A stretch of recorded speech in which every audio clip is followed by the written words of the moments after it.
Let's say every day you got the stuff you want. You're tired, you're hungry, you need to sleep, you know, whatever. Passions are always running in you. Of course they are. Appetites. If you didn't have appetites, by the way, you wouldn't know what to do. You'd starve yourself to death. So how do you reconcile what you might want at any moment with what the best thing is? What is the longest surviving written constitution in human history? The Magna Carta. Students are wonderful. Those are the 10 Commandments. Are those constitutions? I don't know, it's an agreement between God and the Hebrews. Is it? It's worth a shot. I don't think they're the 10. I don't think they're the 10 contractual provisions. No, the Magna Carta is. It's an element of the British Constitution. It's true, but the British Constitution doesn't come to be with that. It takes more. Oh, come on, you guys got to be able to answer that question. The American Constitution. Ha! We have now named the elephant in the room. This Constitution is the longest surviving thing of its kind in all of human history. And I think we've reached why. Right here. Step one, it gives effect to consent to representation.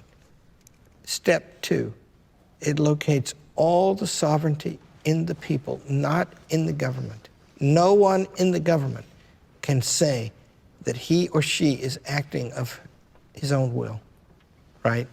Step three, it excludes the sovereign from the ordinary operation of the government, which places a check on the sovereign too. And that is all stated to be in the interest of us being ruled by our reason through discussion. James Madison was aware that reason and speech are the same thing. We should talk things through before we do them. And it should not be our passions. Because see, just think, you guys are all, you students, are all busy deciding what you're going to do with your life. I know that you all have definite ideas about that. And you're ambitious, right? You wouldn't be here if you weren't. And so those are kind of abiding ideas. Somebody today at lunch was asking me about how I came to be here, and there was an abiding purpose. I have enthusiasms, you know. I like motorcycles, I like dogs, I like, you know, and some of those I've stuck to for a long time, but other enthusiasms come and go. Whereas larger purposes, you can't achieve them if you don't commit to them for a very long time. And that's reason talking. My wife and I have children. You don't understand it till you do it. But, you know, our eldest child is 32 now. And she's still our child. And we have to be there for her. And those are long-term purposes, right? Reason speaks to those. Passions tend to come and go, right? And if it takes at least 6 or 8 years fully to change the government, passions don't tend to last that long. Convictions do. Reason does. And you're arguing about it all the time, all along the way.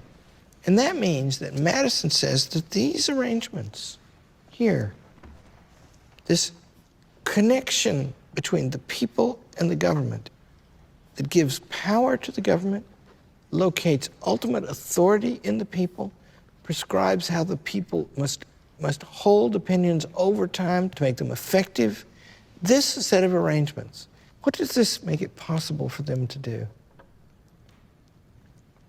They can delegate the authority to more than one place. You can give the legislative power to the Congress in Article 1 of the Constitution. You can give the executive power to the President in Article 2 of the Constitution. They each have their own relationship with the sovereign people. They are quite equal as regards authority.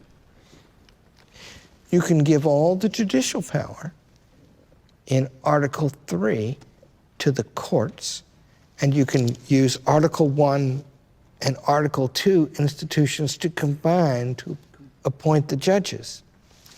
You can leave most of the power in the hands of the states, and you can protect that in Article 4 of the Constitution. You see the symmetry and the strength of that?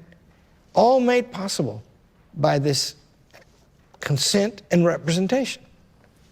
If the sovereign was in the government, whatever part of the government, and Madison writes this over and over in the Federalist, Hamilton too, whatever part of the government the sovereign was in, that would become the dominant part. Whereas now we can separate the powers, and then they can be stronger, which you need, but still also safe. So what that means then is that the principle of human equality under the laws of nature and of nature's God gives rise, and all this happens, by the way, in about 8 lines in the Declaration of Independence, gives rise to the principle of government by consent.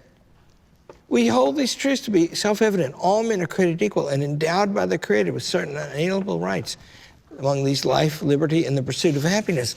To secure these rights, governments are instituted among men, deriving their just powers from the consent of the governed. That follows from equality up above, under the authority of the natural law, which is just our perception of what kind of thing each of us is, right? We're not like dogs.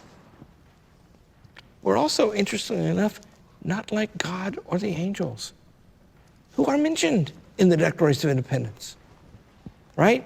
And so once you've got that, then all of a sudden you lay the ground for a government that is grounded in the people, but the powers are so arranged so that the better angels of our nature, to quote Lincoln, drive the government.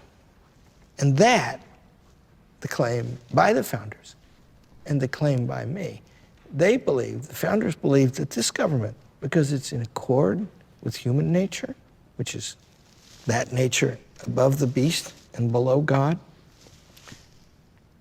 this government can last a long time, in principle, as long as the earth lasts or people last. And it has lasted a long time.